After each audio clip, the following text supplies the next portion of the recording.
Assalamualaikum warahmatullahi wabarakatuh. Bertemu kembali pada pertemuan keempat untuk mata kuliah Statistik Pendidikan. Nah, pada minggu lalu kita sudah membahas tentang bagaimana cara menyajikan data dalam bentuk tabel. Yaitu kita belajar bagaimana membuat tabel distribusi frekuensi. Nah, sekarang bagaimana jika kita ingin menyajikan data dalam bentuk diagram ataupun grafik. Nah, kan kita pelajari pada pertemuan keempat ini, yaitu penyajian data dalam bentuk grafik dan diagram. Nah, apa yang menjadi tujuan pembelajaran kita?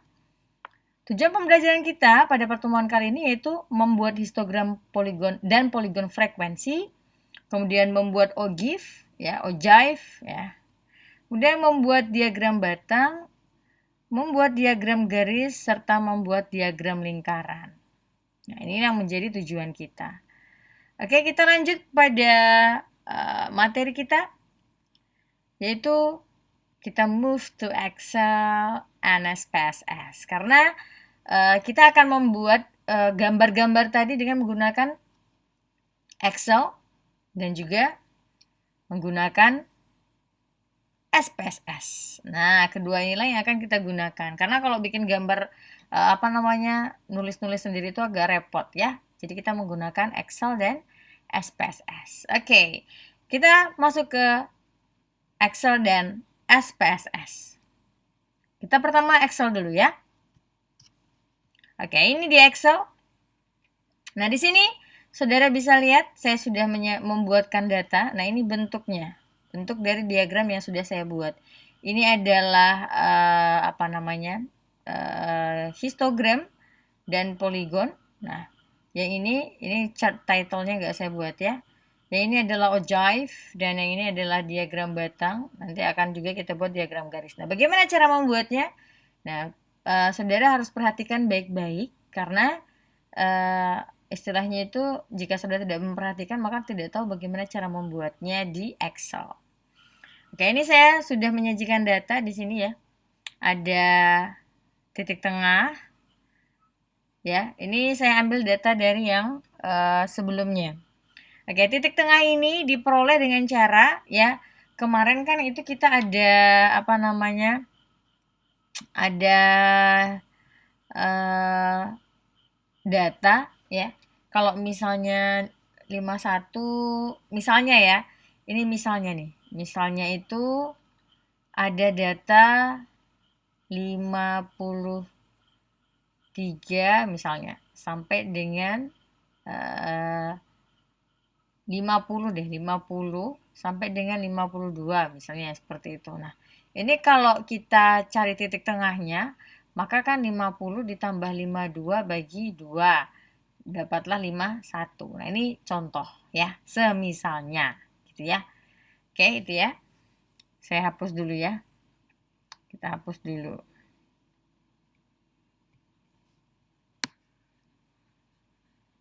Oke, kita langsung masuk ke pada contoh. Di sini ada titik tengah ya.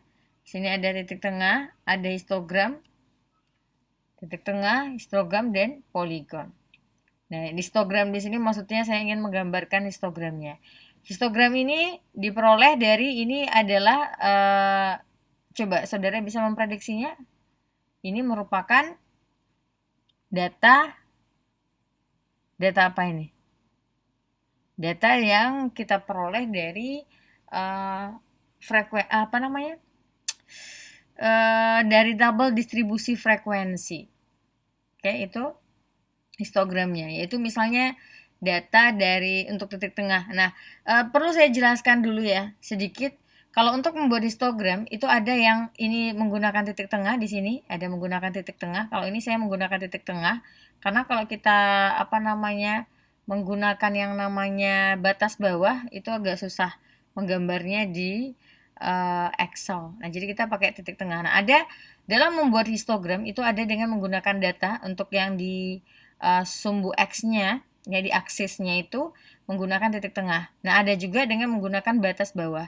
Nah, misalnya tadi kan saya membuat tadi data misalnya 50 sampai 52. Nah, ini batas bawahnya yang 50. 50 terus dikurangi dengan 0,5.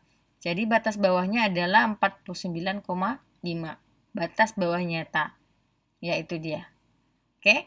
Nah, jadi kalau misalnya nanti ada lagi 53, misalnya 53 sampai dengan 55 misalnya. Nah, ini berarti batas bawahnya itu batas bawah nyatanya adalah 52,5. Nah, jadi nanti kalau mau buat apa namanya? Histogram dengan menggunakan batas ini, maka di sini nanti di tepi sini itu adalah 49,5. Nanti yang di tepi sini lagi ya, ini ya saya tunjuk. Ini misalnya ini adalah 49,5, sedangkan yang di sini nanti adalah 52,5 seperti itu dan seterusnya. Nah, ya, gitu. Nah, jadi saya di sini mencontohkan dengan menggunakan titik tengah saja, karena kalau menggambar dengan menggunakan batas bawah nyata ini agak sulit, nggak proporsional ya, nggak kelihatan bagusnya gitu. Karena nanti dia toh letaknya akan di tengah juga. Oke, itu dia. Nah, kita langsung masuk bagaimana cara menggambarnya ini. Nah, caranya yaitu yang pertama, ini saya back dulu ya. Nah, di sini titik tengah kita ketik dulu ya. Saudara boleh mengetik di Excel-nya. Nah, kalau misalnya mau mengetik boleh di pause dulu videonya. Nah, kita ketik dulu di titik tengah, terus histogram dan poligon. Buat aja seperti ini ya. Nanti ini kita dapatnya, ini tidak saya kenapa buat histogram supaya nanti namanya jadi histogram nih. Supaya nanti apa namanya? Aduh saya lupa nih istilahnya. Nanti kita lihat ya istilahnya. Oke. Nah, ini kita buat histogram sama poligon. Kemudian nanti di sini buat 0, 0 ya, di pertama data pertama. Nah, perlu diingat kalau data pertama di bawah yang pertama histogram itu adalah 0, poligon adalah 0. Nah, di sini di titik tengah di bawahnya saudara letakkan kursor di sini kemudian beri spasi. Nah, spasi seperti ini ya. Supaya apa nanti? Supaya dia terbaca, terblok juga. Bisa dipahami? Karena kalau tidak nanti ini garis kita yang di bawah ini, nih ya, garis yang di bawah itu oke, saya ini dulu ya. Nah, ini kalau tidak nanti garis yang di bawah, yang ini yang saya tunjuk ya. Ini garis yang di bawah sini dia tidak di nol nanti, langsung dari sini aja di atas ini. Nah, makanya ini kita buat 00. Nah, nanti ini kita buat spasi ya. Saya buat aja di sini spasi seperti itu. Jadi saudara letakkan kursornya di sini, kemudian saudara spasikan. Nah, ini saya delete ya. Nah, saudara spasikan seperti itu. Nah, ini untuk membuat histogramnya. Kemudian salin data. Kemudian ini yang terakhir adalah juga membuat 0 dan 0. Supaya apa? Tadi ini. Nih, ini juga 0. Nah, di sini juga kita buat spasi. Spasi. Oke? Bisa dipahami? Oke, kita lanjut ya. Setelah saudara salin, kemudian ini bacaan titik tengahnya dihapus saja. Ini saya delete. Cep, saya delete. Kemudian kita blok ini. Setelah di blok sampai ke 0 ini. Kemudian klik insert. Setelah diklik insert, kemudian saudara pilih yang namanya ini, combo. Combo, kita pilih yang ini. Ini combo apa ini? Cluster combo, cluster column, ya cluster column line. Ini saudara pilih. Nah, bentuknya akan seperti ini. Dia agak berbeda. Kenapa bisa jadi seperti ini? Saudara klik pada batangnya ini loh, batangnya. Kemudian klik kanan, klik kanan. Saudara pilih di sana format data series ya, format data series. Nah, nanti akan muncul seperti ini format data series di sebelah kanan. Nah, ini kan ada gap width. Gap width ini saudara ganti jadi 0. Ini kita ganti jadi 0 seperti ini. Oke, setelah jadi 0. Nah, kan sudah jadi nih, mirip ya. Ini kan warna ini nih, warna garis. Kita ganti warna garis ya. Ini lihat kita ambil yang tanda apa ini? Fill and line. Ya seperti tanda ember ada catnya gitu. Klik ini, kita buat cari bordernya, border. Nah, itu kita kan tadi colornya ini tanpa color. Ini kita kasih color supaya dia terlihat perbedaannya antara diagram batang yang satu dengan yang lainnya. Nah, histogram yang satu dengan histogram yang lainnya. Ini kita kasih warna hitam saja. Nah, akhirnya jadi. Udah jadi. Ceng-ceng. Udah jadi. Nah, sekarang kita tambahkan ini. Labelnya. Wah, ini maksud saya itu untuk biar ada seriesnya tadi tuh ya. Nah, kenapa kita buat histogram dan poligon? Biar ada seriesnya. Jadi terlihat bahwa yang kuning itu adalah poligonnya. Sedangkan yang biru ini Yang batang ini adalah histogramnya. Nah, series maksud saya. Oke, legendnya. Oke, ini kita klik kanan saja. Klik kanan, kita add data label supaya terlihat bahwa ini adalah datanya gitu ya. 2 6 6 frekuensi jumlah datanya gitu ya. 2 6 10 16 21 15 5 0 seperti itu. Oke. Nah, sudah jadi untuk histogram dan poligon kita. Ini tinggal diganti judulnya apa ya. Ya, misalnya di sini histogram dan poligon. Nah, ini aja saya buat namanya ya. Oke, lanjut untuk menggambar ogive. Saudara buat batas bawah. Nah, batas bawahnya boleh. Kalau yang tadi, yang 49,5 ini tadi adalah batas bawah nyata. Jadi batas bawah dikurangi dengan 0,5. Nah, berarti kalau ini kita cari batas bawah nyatanya berarti 47,5. Ini berarti 54,5. Ini 61,5. Dikurangi 0,5 masing-masingnya. Ya. Oke, itu dia. Kemudian ini ogive positif. Ogive positif itu diperoleh dari mana? Dari tabel distribusi frekuensi kumulatif kurang dari. Nah, ini yang kurang dari diambil, yang kurang dari 48 berapa, yang kurang dari 55 berapa. Nah, ini dari tabel distribusi frekuensi ya. Saya ambil datanya. Kemudian ada ogive negatif. Itu berarti dari tabel distribusi frekuensi kumulatif lebih dari. Makanya di atasnya adalah yang 75. Nah, nanti saudara boleh lihat ini saya ngambil datanya yang minggu lalu ya. Oke. Berikutnya bagaimana cara membuatnya, membuat diagram dan grafiknya, ogive-nya. Cara membuatnya ini berarti ini lebih mudah lagi ya. Ini saudara tidak ini seperti yang saya ungkapkan tadi, batas bawah ini tidak perlu diblok sebenarnya ya. Nanti ini tinggal kita blok ini saja dulu. Dua ini ogive positif dan ogive negatif. Oke. Setelah saudara blok, insert sama tadi, insert. Setelah insert, kemudian saudara ambillah di sini berarti diagram ini line ya, line. Ambil line dan pilih, kita pilih yang mana? Line with marker. Yang ini saja. Kalau ini stack line, ini aja. Line with marker. Nah, setelah kita pilih, nah jadikan jadi seperti yang punya saya tuh. Ini saya taruh di tepi sini dulu ya, nanti kita himpitkan. Nah, Bu, bagaimana kok di sini di aksisnya itu di Y-nya itu kok 1 2 3 4 5 6 7 8, Bu. Nah, caranya saudara klik di sini, kemudian klik kanan. Kemudian kita pilih select data. Select data. Nah, ini kan tadi data kita itu cuma 2 ini. Sementara kan kita ingin mengubah tadi aksesnya dengan yang ini saya move dulu ya. Saya move dulu ini. Bisa di move. Saya kecilin deh biar kelihatan. Oh, ini karena ini. Saya move dulu ini ya, nggak kelihatan dia. Oke. Oke, ini saya klik kanan tadi. Kita ulangi lagi. Klik kanan. Oke. Kita select data. Nah, nggak kelihatan ya. Nah, ini baru kita klik kanan, kemudian select data. Oke, di sini nanti saudara lihat, ini saya taruh sebelah sini. Nah, ini kan horizontal atau kategori access labelnya kan nggak ada data nih. Nah, ini kita pilih. Ini kita klik yang di sininya. Kita klik. Source datanya itu kita sorot aja nih. Straight gitu ya. Kita sorot, tahan kursornya, terus sorot ke bawah. Kemudian klik enter. Setelah enter kan dia masuk. Nah, langsung kita oke kan. Nah, jadilah dia ini. Datanya diubah menjadi data batas bawahnya. Jadilah ogive kita. Ini berarti kita buat di sini ogive. Itu tulisannya ogive tapi ogive ya bacaannya. Ogive positif dan ogive negatif. Oke, ya. Itu dia.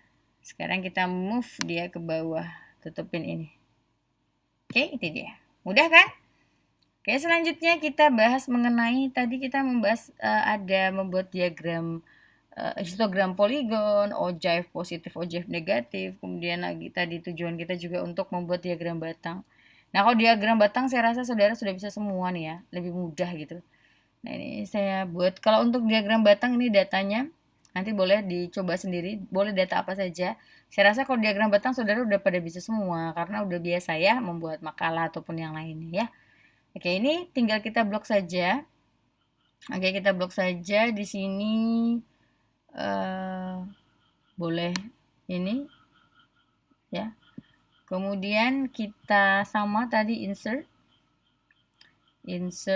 kemudian kita carilah ini aja. Nih kalau diagram batang ini ya, diagram batang. Nah, jadi deh dia diagram batang kita. Oke, itu dia. Ini kalau ada persentase. Kalau misalnya yang ini yang punya saya ini saya hapus dulu.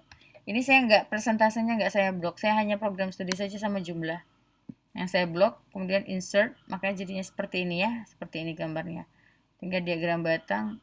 Nah, jadi sama persis kan?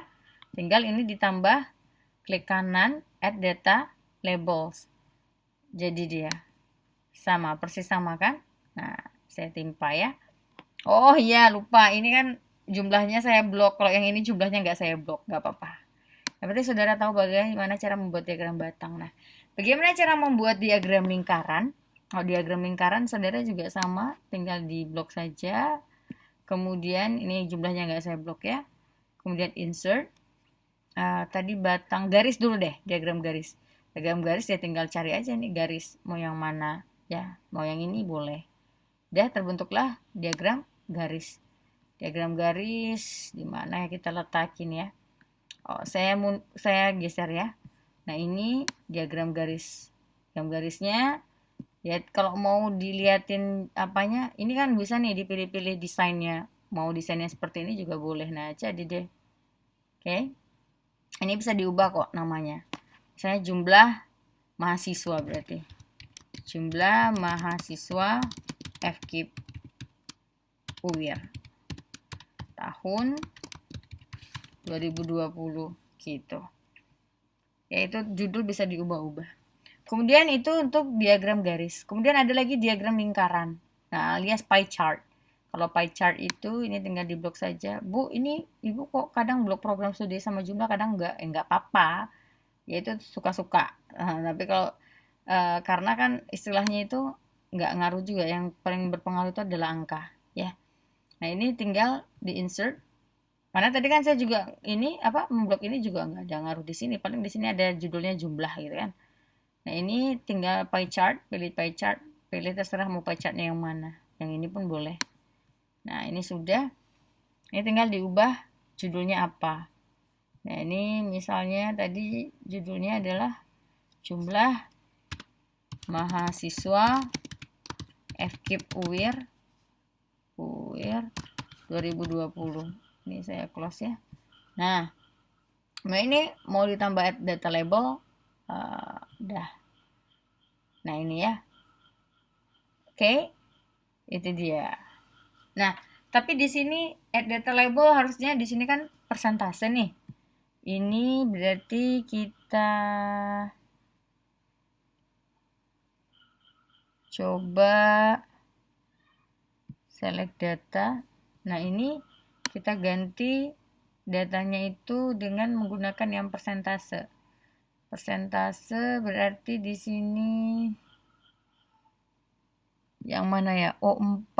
Oh, ini berarti Y value itu O5. Masih O ya. Ini kita ganti dengan ini.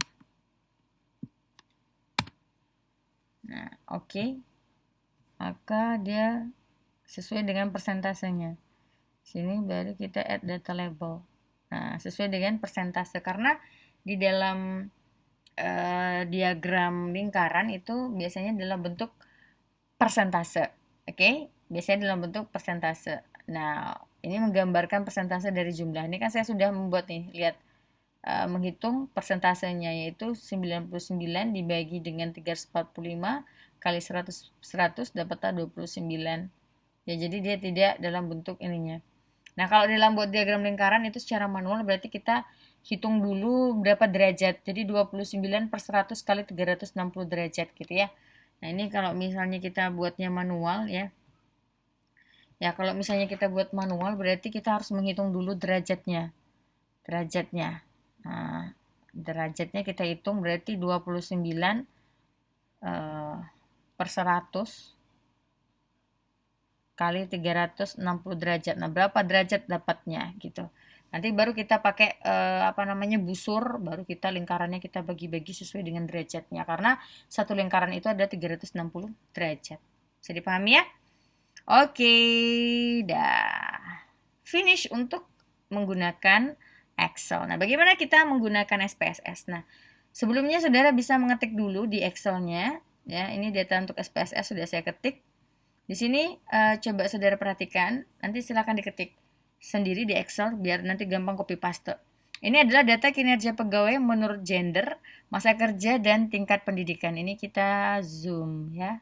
Kita zoom biar kelihatan. Nah, di sini nomor 1, 2, 3, 4, 5, 6, sampai 15, gendernya 1, 2, 2, 1, 1. Nah, 1 itu apa? 1 itu adalah laki-laki. 2 itu adalah wanita gitu ya. Karena nanti di dalam SPSS itu sendiri tidak bisa kita buat wanita, laki-laki, nggak begitu, tapi dia dalam bentuk simbol 1, 2, 1, 2, 1, 2, 1, 2, 3, 4, 5. Nah, seperti itu ya. Kemudian masa kerja juga ini ada masa kerja, ada nomor 1 itu 1 sampai dengan 10 tahun, nomor 2 itu 11 sampai 20 tahun, nomor 3 itu adalah 21 sampai 30 tahun. Pendidikannya 1 itu SD, 2 itu SMP, 3 itu SMA, 4 itu sarjana, 5 itu magister. Nah, ini baru kinerja pegawainya berapa ya, seperti itu. Oke. Nah, kita move to the SPSS. Silakan install dulu SPSS-nya ya.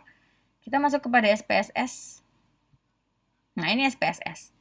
Nah, di dalam SPSS yang perlu saudara lihat di sini ada data view, ada variable view. Nah, jangan perhatikan SPSS saya karena setiap di laptop itu kadang berbeda-beda bentuk SPSS-nya. Ya, tergantung yang supportnya apa. Nah, kebetulan saya yang supportnya ini. Ya. Nah, jadi di sini ada data view, ada variable view. Nah, yang perlu diperhatikan adalah kita bekerja dulu di namanya variable view. Di variable view, saudara harus menulis namanya apa, kemudian type-nya apa, width-nya, desimal, dan segala macam. Nah, ini saya langsung buka data saya saja ya, biar cepat gitu. Saya tadi sudah mengetiknya. Open. Oke. Nah, ini dia data saya. Nah, jadi tadi data yang di Excel tadi, ini kayaknya saya kecilin ya supaya bisa terlihat. Nah, seperti itu. Oke, sampai mana? Sampai sini ya. Oke, terlihat ya. Ini kita geser sedikit. Oke. Nah, di sini saudara bisa melihat gender. Saya ketik tulisannya gender di sini. Kita ketik gender. Kemudian type-nya numerik. Width-nya itu 8. Ini memang sudah ketentuan begitu saya udah ketik nih. Saya contohin dulu di bawah ya. Misalnya gender. Begini. Nah, itu ketika kita enter. Sama, namanya sama, nggak boleh duplicate. Di atas sudah ada. Berarti kita anggap aja di sini jenis kelamin ya. Nah, kalau jenis kelamin dia nggak bisa pakai spasi, tapi harus pakai underscore seperti ini. Jenis kelamin. Baru seperti ini. Nah, ini karena jaraknya jauh banget, jadi ini diisinya. Oke, nanti kita back aja ya. Nah, numerik 8. Nah, desimalnya kita ganti 0, karena kita tidak pakai data desimal ya. Labelnya boleh dikasih label, boleh tidak usah. Value-nya, nah, mengisi value, nanti caranya ya. Karena kan jenis kelamin itu laki-laki 1, perempuan 2. Ini nanti value-nya ini merusak ya, merusak pandangan saya. Nah, kalau mau menghapus tinggal di clear saja. Ini juga clear saja. Kita blok dulu. Kemudian klik kanan clear. Ini juga blok dulu. Blok, klik kanan clear. Nah, ini sini ya, saya contohkan saja. Value di value saudara klik di sini. Nah, nanti kan muncul seperti ini, value-nya 1. Tadi labelnya apa? Labelnya adalah laki-laki. 1 adalah laki-laki. Boleh pakai spasi di sini ya. Nah, kita add. Kemudian value 2 itu tadi adalah wanita. Kita add. Dan seterusnya kalau mau nambahkan. Nah, oke. Sayangnya disclaimer-nya ada 2 ya. Waria nggak kita masukin di sini, oke? Oke. Nah, jadi seperti yang saya buat ini. Nah, dan seterusnya. Jadi nanti yang lainnya juga masa kerja juga seperti itu. Nah, jadinya seperti ini kan? Nah, setelah saya masukkan. Paham ya? Nah, kemudian untuk measure kita buat scale saja. Kita buat scale ya karena kita akan membuat memasukkannya ke dalam data. Kita buat scale saja di sini untuk keseluruhannya kita ganti dengan scale. Ya ada 3 skala, ordinal dan nominal. Ya, kita ganti scale saja. Oke, kemudian sudah cukup itu penjelasan dari saya. Nah, begitu juga dengan masa kerja pendidikan. Kalau kinerja kan karena nggak ada pembagian di value-nya, berarti di sini non, tidak ada kita papakan. Ya, ini saya hapus dulu ya, biar tidak meragukan. Klik kanan, clear. Sekalian belajar menghapus ya. Oke, sekarang kalau sudah, itu di variable view. Bagaimana bentuknya di data view? Kita klik data view. Nah, bentuknya jadi seperti ini. Nanti ada gender, masa kerja, pendidikan, kinerja. Nah, ini Bu, kok Ibu udah diisi nih? Saya tadi karena udah mengisi biar cepat ya, saya sudah isi. Tadi kan kita udah ketik di Excel. Tinggal buka aja di Excelnya. Tinggal di copy, saudara copy di sini. Blok ya, blok, terus copy dari kiri ke kanan semuanya udah di copy, terus pencet di sini, pastekan. Ctrl V. Ya. Maka hasilnya akan jadi seperti ini. Oke. Nah, kalau sudah, kalau menghapus seperti biasa delete saja. Nah, gitu ya. Ini saya Ctrl Z saja. Ctrl Z. Nah. Oke itu. Nah, kalau nggak percaya nih saya delete saja dulu semua ya. Saya blok, saya delete. Saya blok, saya klik kanan, saya clear semuanya. Oke. Oke, saya ambil dari yang sini tadi ya. Excelnya yang sudah saya copy tadi. Saya klik kanan, paste.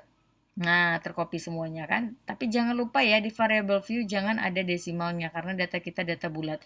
Kalau saudara buat di sini 2 tadi berarti nanti dia di sini di data view-nya 1,00, 2,00, 4,00, 90,00 seperti itu. Oke. Nah, bagaimana cara membuat histogram dan poligonnya? Ya. Dan histogram, poligon, terus apalagi ya? Yang akan kita buat itu di sini diagram batang ya, tabel distribusi frekuensi itu aja ya. Sekarang kita klik analyze, kemudian descriptive statistic, saudara klik frequencies.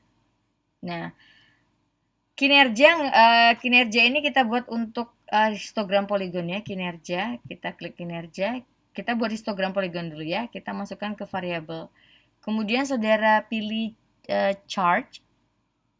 Boleh nanti kalau mau pilih bar chart kah atau pie chart kah, kita mau buat histogram ya, kita buat histogram saja. Show normal curve on histogram. Ini nanti akan menjadi poligonnya. Ini kita klik. Nah, kemudian continue. Nah, setelah itu kita oke kan. Oke. Nah, maka nanti akan keluar di output. Nih, ini outputnya jadi seperti ini. Saya besarkan ya. Inilah histogram kita dan poligon kita. Nah, ini adalah tabel frekuensinya. Tapi tabel distribusi frekuensi kita nggak ada intervalnya ya. Nah, seperti itu. Oke, ini dia. Jadi deh. Nah, selanjutnya bagaimana kalau misalnya ini kita kecilin ya. Oke. Berikutnya kita ambil mau membuat diagram batang. Buat diagram batang dari data yang lain, deskriptif, kemudian frekuensis. Kemudian kita masukkan lagi, ini kita keluarkan dulu. Nah, kita membuat diagram batang untuk gender, masa kerja dan pendidikan, kita blok, kemudian kita masukkan. Sama seperti tadi chart. Kemudian kita maunya apa? Mau bar chart kah, mau pie chart kah, terserah. Oke, tinggal dipilih. Saya pilih bar chart saja ya. Bar chart dan di sini frekuensi saja. Nah, kalau pie chart kan berarti nanti misalnya percentage. Oke, kita pakainya bar chart saja. Pilih frekuensi. Kemudian continue. dan oke. Dia akan keluar di output yang sama, di lembaran output sama ya. Ini jadinya tabel distribusi frekuensinya untuk gender, masa kerja, dan pendidikan. Nah, ini bar chartnya. Bar chartnya gede banget ya. Ini karena cuma ada dua, laki-laki dan wanita. Kemudian ini bar chart untuk masa kerja dan pendidikan. Jadi deh diagram batang kita. Mudah ya? Tinggal klik, klik, klik, klik. Jadi deh. Nah, gitu. Ya, itu dia penjelasan dari saya. Nah, bagaimana cara menyimpannya? Nah, kita simpan dulu. Ini output bisa disimpan. Nah, caranya sama dengan menyimpan data kita. Caranya yaitu boleh tekan tanda disket ini, atau boleh file itu save as. Nah, save as, kemudian pilih di mana letaknya yang mau disimpan. Ganti namanya, misalnya latihan 1 gitu ya. Latihan 1. Kita buat output. Ini output ya, output. Terserah mau ngasih nama apa. Kemudian di save. Saya nggak saya save nih karena saya udah nge-save tadi ya. Oke, kemudian save. Nah, itu untuk yang outputnya. Bagaimana cara menyimpan data ini? Sama, file, save as, kemudian pilih datanya letaknya di mana, kemudian buat namanya apa, kemudian di save. Karena saya sudah men-save, saya tidak save ya. Silakan saudara klik save. Oke, nah itu dia. Demikian penjelasan saya bagaimana cara membuat diagram dan grafik Pak dengan menggunakan Excel dan SPSS. Nah, nanti akan ada penjelasan lebih lanjut dari saya mengenai tabel distribusi frekuensi, karena kita akan nanti menghitung mean, median, modus, dan segala macam. Nah, di situ nanti akan kita kupas apa itu batas bawah, apa itu batas bawah nyata, batas atas, batas nyata. Nah, akan kita bahas di sana apa itu titik tengah dan bagaimana cara menghitungnya. Nah, seperti itu ya. Itu akan kita bahas di pertemuan berikutnya. Oke, demikian pertemuan kita yang keempat. Semoga bermanfaat. Silakan berlatih, dan untuk software SPSS silakan download sendiri. Karena kalaupun ada downloadan yang saya kasih itu akan filenya besar, jadi lebih baik download sendiri sehingga support di laptop saudara sendiri. Oke, silakan berdiskusi dengan teman-temannya, mana tahu ada teman yang sudah mempunyai software SPSS. Oke, demikian pertemuan kita. Saya akhiri dengan Assalamualaikum warahmatullahi wabarakatuh.